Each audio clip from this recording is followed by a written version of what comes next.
Bom dia, Lucas. Bom dia, Hugo.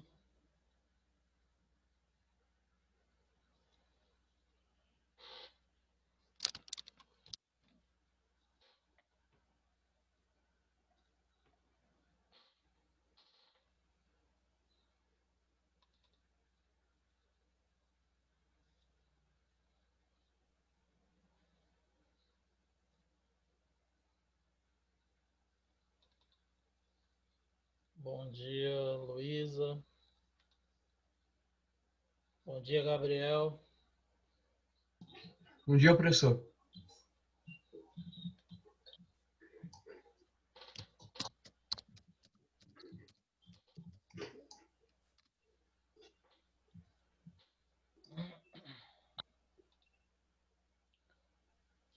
Bom dia, Carlão. Beleza, Hugo? Tudo jóia? Lucas, bom dia, tá tudo tranquilo? Luísa, bom dia. Vamos aguardar um pouquinho aí o pessoal chegar. Deixa eu ver se eu melhoro essa iluminação aqui.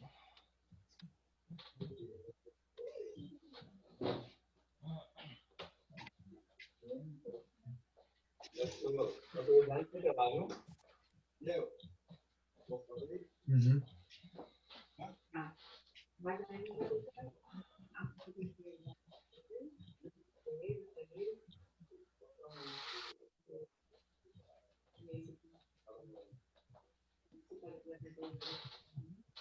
Aí, qualquer coisa, a gente vai.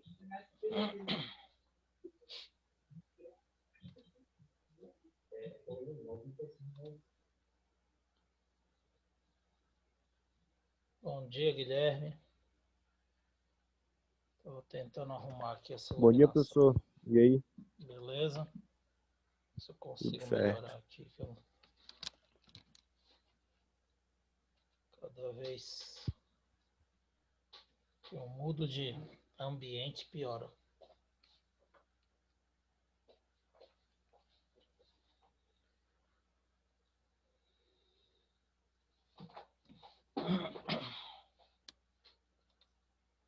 Bom, vamos lá. Acho que tá melhor assim.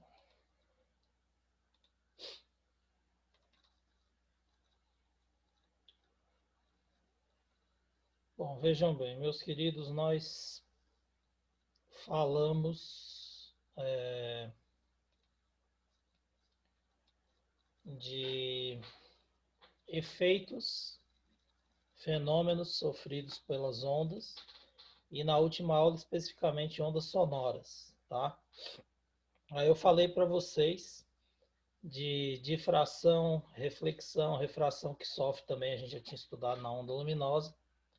Falei da difração, que é o fenômeno que a onda contorna obstáculos, né? Mostrei aquele outro slide que ela passava pela fenda, sofria parte reflexão, parte difração. E aqui vou mostrar a parte de interferência que eu prometi para vocês, que é mostrar um desenho, um slide com desenho, para ficar mais claro aqui a interferência construtiva e destrutiva, tá? Então aqui, falando de difração, eu mostrei para vocês que ela contorna o obstáculo quando ela passa numa fenda, por exemplo, tá? Porém, essa passagem ela pode ocorrer também lateralmente, como está aqui nesse slide, por uma parede, tá? Então, se você grita que tem uma parede ou um muro, você observa que o som ele contorna o muro também, ou a parede, e atinge o objeto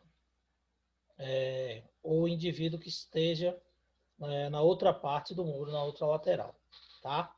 Então não é necessariamente a passagem do som por uma fenda.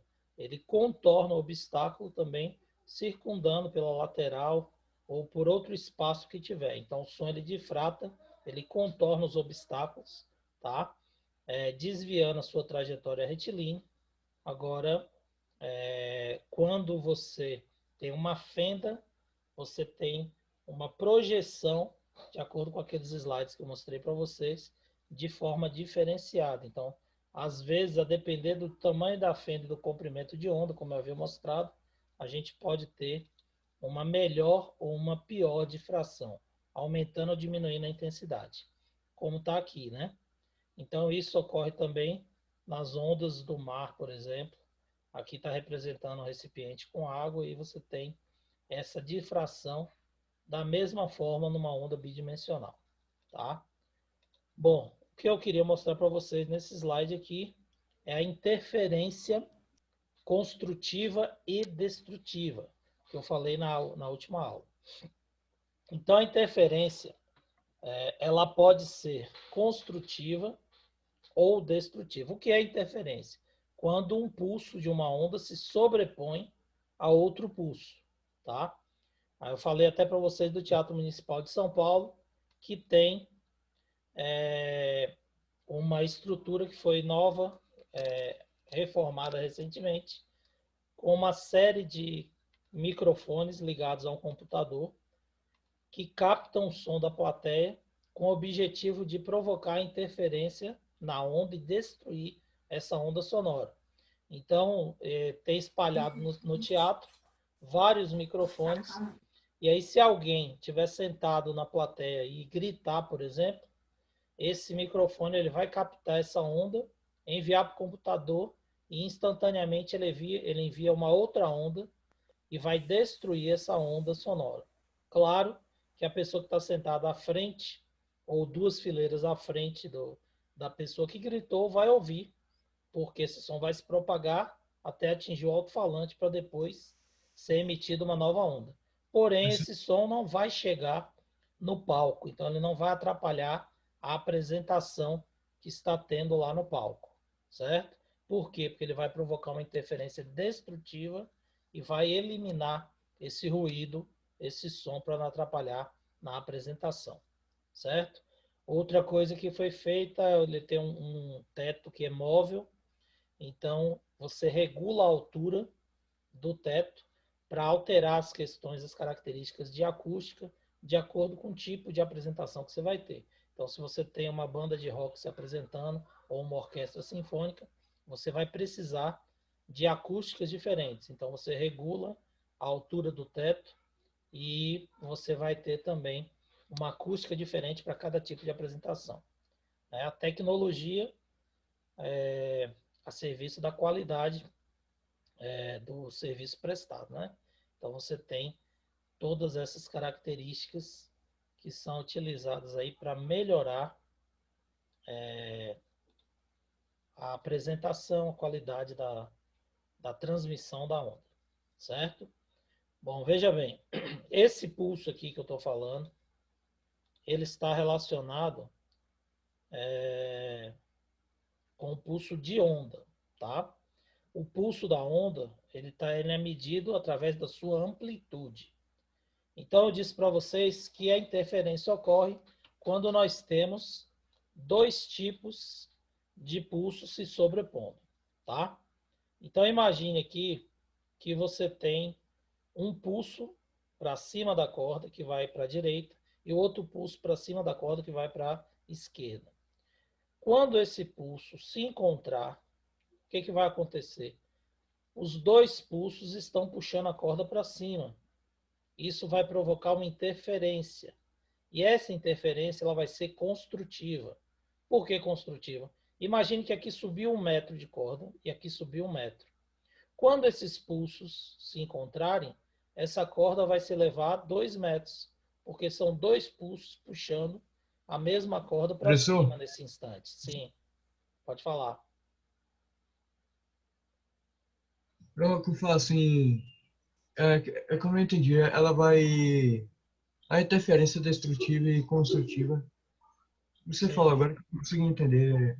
Olha só, construtiva é essa que eu estou explicando agora. Você tem um pulso que está puxando a corda para cima, indo para a direita de vocês, e um outro pulso que está puxando a corda para cima, indo para a esquerda, certo?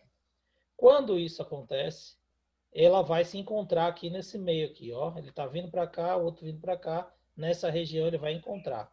Quando ele se encontra, você tem interferência.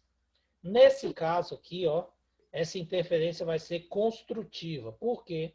Porque o pulso está puxando a corda para cima e o outro pulso também está puxando a corda para cima. Isso vai fazer o quê? Que a corda suba mais quando os dois pulsos se encontrarem. Então imagine que aqui elevou a corda 1 metro, aqui elevou a corda mais 1 metro. Quando eles interferirem, essa corda vai elevar 2 metros, porque os dois pulsos vão puxar a corda para cima no mesmo instante. Então essa interferência é construtiva. A amplitude foi aumentada. Vai ser igual à amplitude do primeiro pulso mais a amplitude do segundo pulso. Certo? Então a interferência foi construtiva. Aumentou a amplitude do pulso. Elevou ainda mais a corda, porque os dois pulsos estão atuando conjuntamente nesse momento de interferência. Certo? Já a interferência destrutiva seria o contrário. Imagine que um pulso esteja puxando a corda para cima, para a direita, e um outro pulso esteja puxando a corda para baixo, para a esquerda. Vai existir um momento que os dois vão se encontrar. Se esse pulso puxar a corda 1 metro para cima e esse outro pulso puxar a corda 1 metro para baixo, o que vai acontecer quando eles se encontrarem? A corda vai ficar estabilizada. Por quê? Porque os pulsos são iguais. Um puxou 1 metro para cima, o outro puxou 1 metro para baixo, a corda não vai se movimentar. É a mesma coisa de você estar parado, uma pessoa puxa 10 newtons para a esquerda, outra 10 newtons para a direita. Você vai para onde? Para lugar nenhum, você fica parado, porque está equilibrando, certo? A mesma coisa vai ser na interferência destrutiva. Um pulso puxa 1 metro para cima, por exemplo, o outro puxa 1 metro para baixo. Quando elas se encontrarem nessa região aqui, o que vai acontecer? A corda fica parada. Então o pulso ele foi destruído. É o que a gente chama de uma interferência destrutiva. É a amplitude da primeira onda menos a amplitude da segunda, que vai dar zero.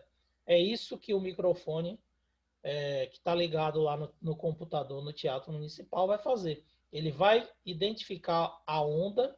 Aqui eu estou mostrando um pulso, mas isso daqui também vale para a onda toda. É só você enviar uma onda contrária. Então, ele capta a onda, registra e envia instantaneamente uma onda contrária que vai anular aquela onda sonora que foi emitida pela plateia. Certo? Então, essa é a característica de uma interferência construtiva e de uma interferência destrutiva, que eu fiquei de mostrar aqui na onda, no pulso para vocês. Beleza? Todo mundo entendeu aí? Tá tranquilo? Dúvidas? Professor, Fala, pode Sim, falar, sim. Léo. só uma coisa, você disse que a destrutiva eu entendi. Se de um estiver para cima e outro para baixo, se por acaso, como é que fala, tiver duas amplitudes, duas de esquerda, duas de direita, e A uma mesma, da primeira média maior, a outra menor, e a da esquerda maior e a outra menor. Como é que a gente faz isso? aí vai permanecer a diferença entre elas. Então, se uma eleva a corda 1 metro, a outra eleva 80 centímetros, se for interferência construtiva, no momento da interferência vai elevar 1,80 m. Se for destrutiva, no momento da interferência vai diminuir o pulso da de 1 metro, menos os 80 centímetros da outra, vai ficar apenas 20 centímetros de pulso resultante. Mas, de qualquer forma, houve uma diminuição. Então, é uma interferência destrutiva. Pegou uma onda de 1 metro de amplitude e destruiu, transformando em uma onda de 20 metros de amplitude. Certo? Então, continua sendo construtiva e destrutiva. Aqui, ó, sobreposição de ondas de mesma frequência. Então, você tem a onda aqui, com uma frequência de 0,75, a outra aqui já é menor, tá vendo? Se ela tiver a mesma frequência, vai acontecer isso aqui que nós falamos, ó.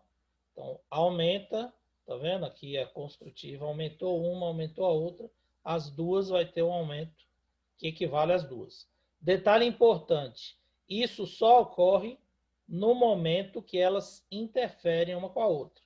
Depois que elas passam uma pela outra, elas continuam a sua propagação, ó, normalmente, como se não tivesse interferido na outra.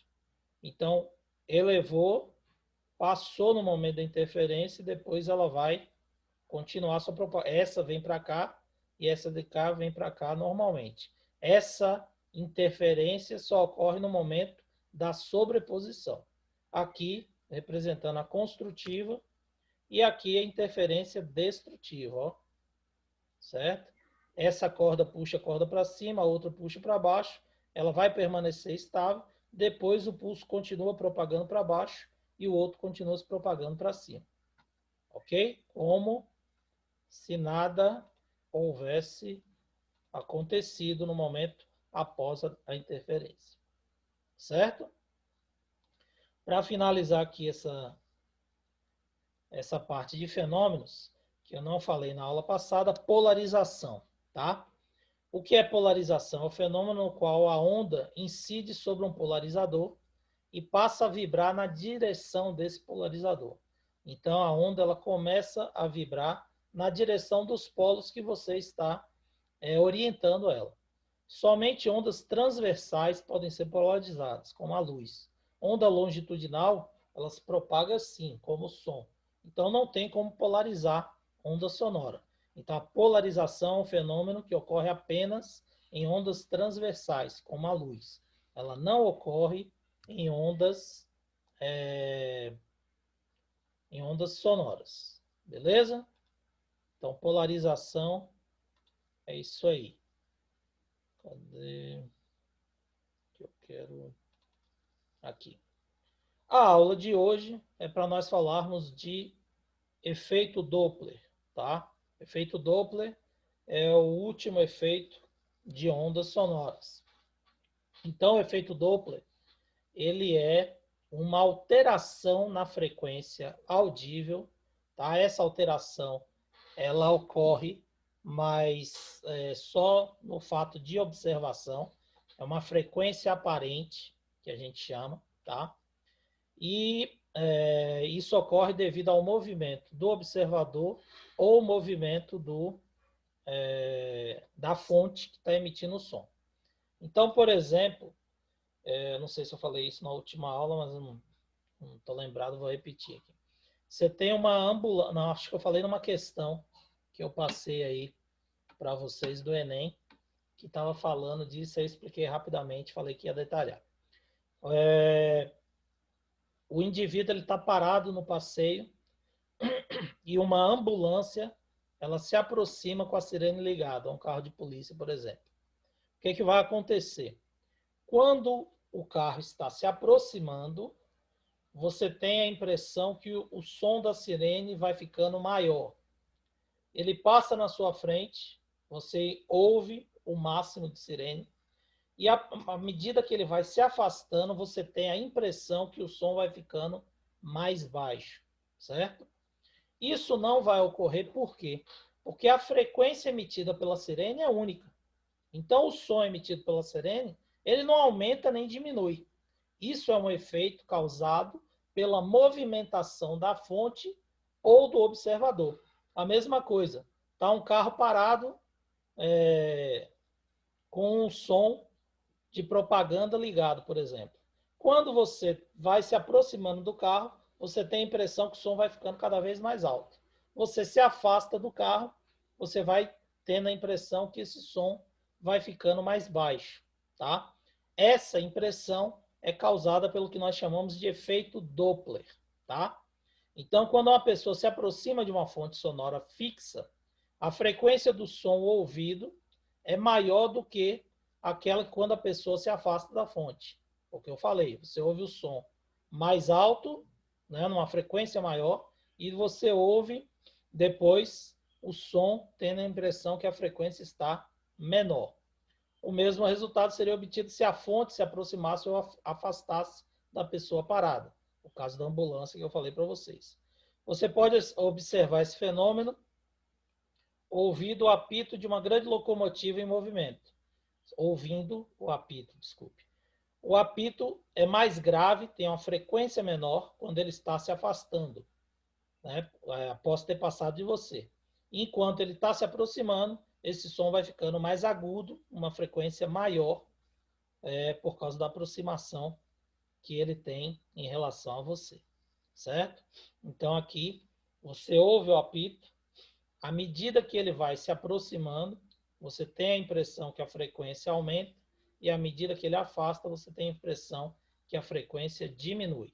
Mas isso é apenas uma impressão, a frequência vai ser a mesma, tá? Existe uma fórmula para você calcular o efeito Doppler, certo? Então, essa variação aparente, observe que é uma variação aparente de frequência.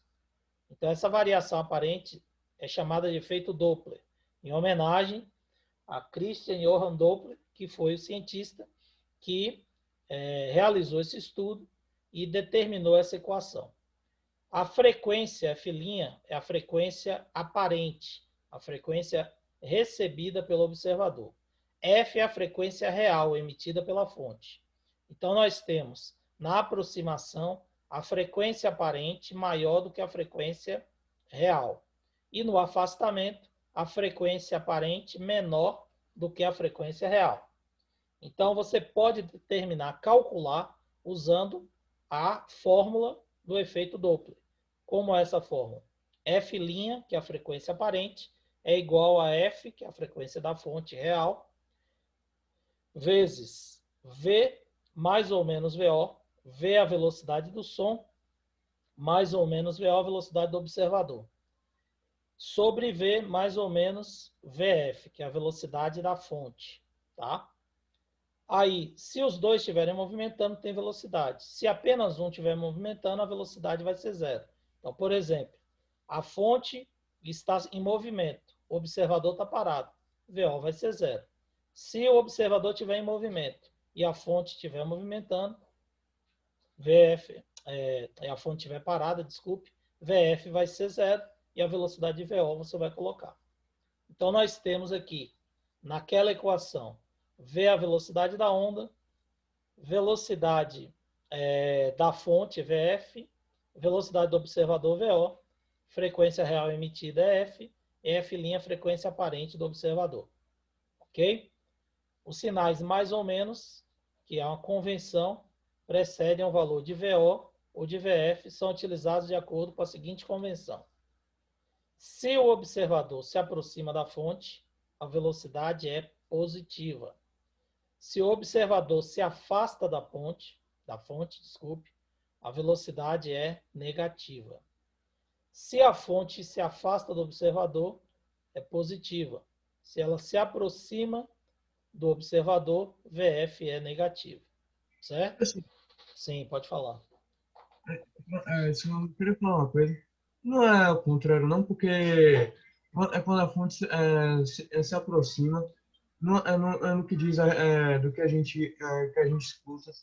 Aí a frequência desse som não é para de aproximar. Olha só, Gabriel. A velocidade do observador e a velocidade da fonte. Você vai usar na equação, tá? Então, a equação é V mais ou menos VO e V mais ou menos VF. Então, existe uma convenção para isso. Quem é V é a velocidade da onda, tá? VF é da fonte e VO do observador. Então, a convenção diz o seguinte, se você observa que a pessoa se aproxima da fonte, você vai usar VO positivo. A velocidade do observador é positiva. Se você afasta da fonte, a velocidade do observador é negativa, certo? Isso para o observador. Quando vai para a fonte, aí vai ser o contrário. Por que vai ser o contrário? Porque o efeito vai ser o mesmo. Então, se a fonte, a única coisa é que o observador vai estar parado e a fonte vai estar em movimento. Então, se a velocidade do observador aumenta quando ele se aproxima da fonte, o efeito vai ser o mesmo de quando a fonte se afasta do observador, certo? E o observador se afasta da fonte, o efeito vai ser o mesmo de quando a fonte se aproxima do observador, porque um está no numerador e o outro no denominador na fórmula. Então, tem que ser exatamente ao contrário, certo? Uma relação é inversa à outra. Então, se ela é inversa, os sinais da velocidade na convenção tem que ser inverso. Entendeu? Então, aqui está certo. A convenção é dessa forma. Vamos mostrar aqui para vocês. Como é que eu sei que a convenção está certa? O que é que eu disse para vocês aqui? Cadê? Aqui. Ó, a frequência aparente, que é recebida pelo observador, ela vai ser maior quando ela se aproxima, quando você tem uma aproximação entre o observador e a fonte, certo? E ela vai ser menor no afastamento. Então, você ouve numa frequência maior quando eles estão se aproximando e ouve numa frequência menor quando eles estão se afastando. Então, vamos ver aqui um exemplo numérico. Olha só. Um automóvel movendo-se a 20 metros por segundo passa próximo a uma pessoa parada junto ao meio-fio. A buzina do carro está emitindo uma nota de frequência de 2 kHz. O ar está parado e a velocidade do som em relação a ele é de 340 metros por segundo. Que frequência o observador ouvirá? Letra A, quando o carro estiver se aproximando. E letra B, quando o carro estiver se afastando. O que você sabe aqui? Que a frequência, quando ele estiver aproximando, vai ser maior. E que a frequência, quando estiver afastando, vai ser menor. Concorda com isso? Então, o que acontece? Se você tem essa frequência maior e menor, na hora que você calcular o próprio resultado, você já consegue analisar se está certo ou se está errado. Então, vamos ver aqui. Quando o carro está se aproximando, então, quando o carro está se aproximando, você tem que ter uma frequência maior. Quem vai ser a frequência aparente, a frequência observada? F'. F vezes V mais VO sobre V menos VF. Ok? Por quê? Porque a velocidade, o observador vai ser positivo em relação ao observador e negativo em relação à fonte, certo? Então, você vai pegar F', vai ser 2 kHz, ou 2.000 Hz, se você quiser. Ali ele não transformou, que ele deixou a resposta em kHz, vezes 340, que é a velocidade do som no ar, mais zero. Por que zero? Porque o observador está parado. Então, só quem está movimentando é a fonte, certo? Sobre 340 menos 20, tá? Por que menos? Porque eu disse que se a fonte se aproxima do observador, VF vai ser negativo, certo? Então, o observador está parado, VO é zero, VF é que vai ter valor e que você vai utilizar o sinal. Todo mundo está entendendo aí? Então, 2 vezes 340 mais 0 dividido por 340 menos 20. Vai ficar 340 dividido por 320 vezes 2. Isso vai nos dar uma frequência de 2,125 kHz, ou 2.125 Hz. Era 2.000, passou para 2.125. Então, quando o carro está se aproximando, você tem uma frequência aparente maior do que a frequência que realmente existe. Entenderam? Gabriel, que estava com uma dúvida aí do sinal. Percebeu aí, Gabriel? Sim, professor, obrigado. Se eu colocasse mais aqui, ó, ia ficar 340 dividido por 360 e ia ter uma frequência menor. E quando ele está se aproximando, a frequência tem que ser maior. Então, a relação matematicamente é inversa, os sinais têm que ser inversos também. Certo? Senão, matematicamente fica errado. Bom, e quando ele está afastando, que é a letra B, eu disse que a frequência tem que ser menor. Então, vamos lá. F', que é aparente, vai ser F vezes V mais VO sobre V mais VF. F' vai ser 2 kHz, que é a frequência real. 340 mais 0, porque o observador continua parado, não tem velocidade observador. Vou trabalhar apenas com a velocidade da fonte. 340 mais 20. Por que mais? Porque a fonte agora está se afastando. E se a fonte se afasta do observador, o sinal é positivo. Beleza? Então, vamos usar o sinal positivo, porque é o afastamento, para VF. Então, vai ficar 340 dividido por 360 vezes 2, dividido por 360, desculpe, vezes 2, esse slide aqui, que vai nos dar uma frequência de 1,889 kHz, ou 1.889 Hz. Então, a resposta, na aproximação, 2.125 kHz, no afastamento, 1.889 Hz. Então, nós temos aqui uma frequência maior quando aproxima e menor do que quando afasta. A probabilidade de estar certa é maior. Certo? Todo mundo entendeu como é que calcula o efeito Doppler aí? Dúvidas, meu povo? Abra o microfone aí, Gavino. Oi? Eu entendi em algumas partes. Em algumas partes, Gabriel? Por que em algumas partes? O que você não entendeu, Paulinho? Essa questão Eu falo assim, da você velocidade? falou que o computador ele vai... Oi? É a questão da velocidade? Eu falo assim que